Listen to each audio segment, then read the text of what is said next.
नमस्कार मित्रांनो, आपलं स्वागत आहे माय मराठी रिव्ह्यूज चॅनलमध्ये.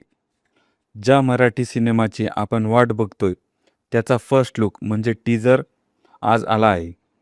राजा शिवाजी.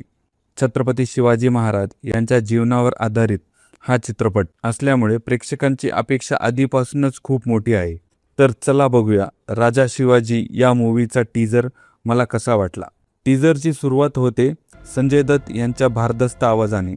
संजय दत्त याने अफजल खानाची भूमिका साकारली आहे आणि तो यामध्ये एकदम फिट बसला आहे. त्यानंतर फ्रेममध्ये येतात महेश वांजरेकर.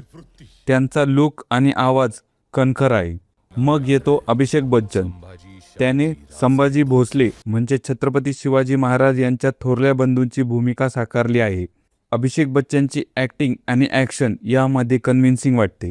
त्यानंतर येतो जेनेलिया वहिनीचा डायलॉग.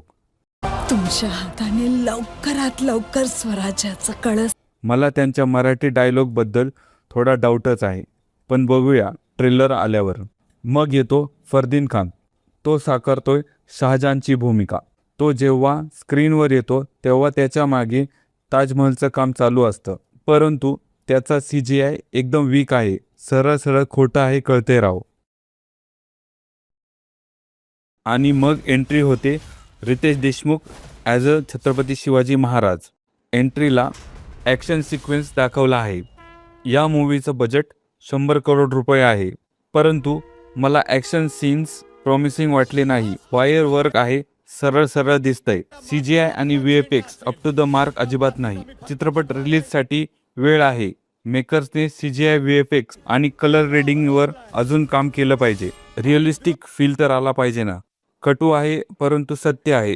रितेश देशमुख हे छत्रपती शिवाजी महाराज यांच्या भूमिकेत अजिबात शोभत नाही. त्यांचा आवाज सुद्धा प्रभाव टाकत नाहीये. हा विद्रोह स्वराज्यासाठी.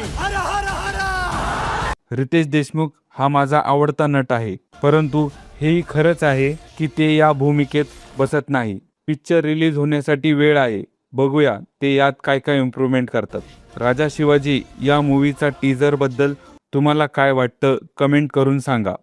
आणि अशाच रिव्ह्यूजसाठी सबस्क्राईब करा माय मराठी रिव्ह्यूज चॅनलला. धन्यवाद.